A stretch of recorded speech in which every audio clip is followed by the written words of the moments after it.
about college stress management. So basically, it's the first day of your grad orientation, and you get into your car won't start, and it's 12. You have to be there at 12:30. So it's 12:20 after your car starts. You're looking at the time, and it won't go backwards. It keeps going forwards, and you're like, you're triggered because you were experiencing insomnia and frustration. So stress basically triggered you. So according to the American Psychological Association, stress is a feeling of being overwhelmed, run down, or worried. And I can attest to this because basically I'm a college student who takes 5 classes and has a job as well. So I want to inform the audience about the causes of stress and the practices that can be used for managing stress in college. So the 3 college stresses I'm going to be talking about is college stress, academic pressure, and changing environment. So the one thing I'm going to talk about is schoolwork.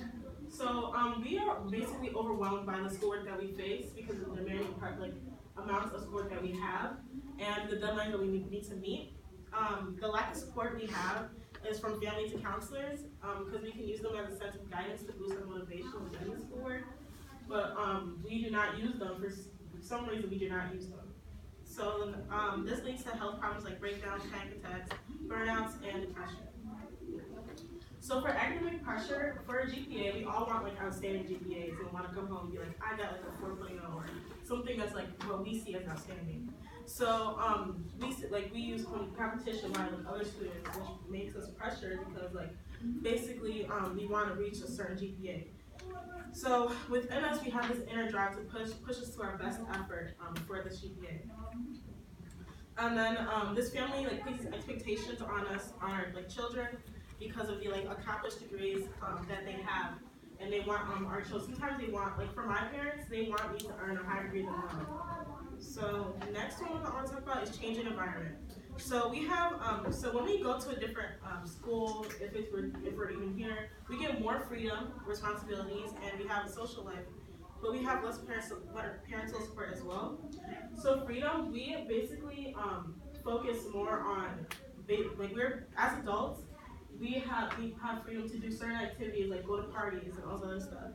And then we're more responsible, so we have to make sure we prioritize studying instead of going to all these parties. And another thing is like social life. So we want to be socially accepted by different people, and we want to form new relationships with others. So by doing so, we take too much time off studying and form new relationships with others. So we face hardships as well.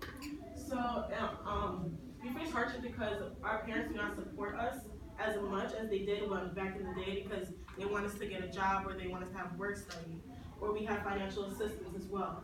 But we also use our money on other things, like maybe for say if you're over 21, you want to use it on alcohol, they're not going to support you on that. So how do we reduce our stress? So the acronym LIAR. I use this acronym because we can deviate from stress. Stress will always be there though. So the first letter is L. We need to listen to our body, the certain symptoms that come up. And then for I, we need to identify the root cause of the stress. For A, we need to accept it as a normal part of life. There's good stress and bad stress, even though this is focusing about the bad stress. And then for R, we need to relax. We need to do things that we need to do hobbies that are relieving us from stress. Like if we have a bunch of homework, I know that certain problems that we have, if we have like a bunch of homework, we like try to squish it all in one, but we need to prioritize our time and make sure that the free time that we have, we can do our homework instead of going out with our friends. So in a nutshell, this speech informed us on the 3 main college stress that we have and how to effectively manage these stressors. In order for stress to diminish, we have to tell ourselves that today I refuse to stress myself out on things that I can control. And we all need to memorize that, know that stress will always be there. It's not something that we can just let go in life. And this is my references, and that's all.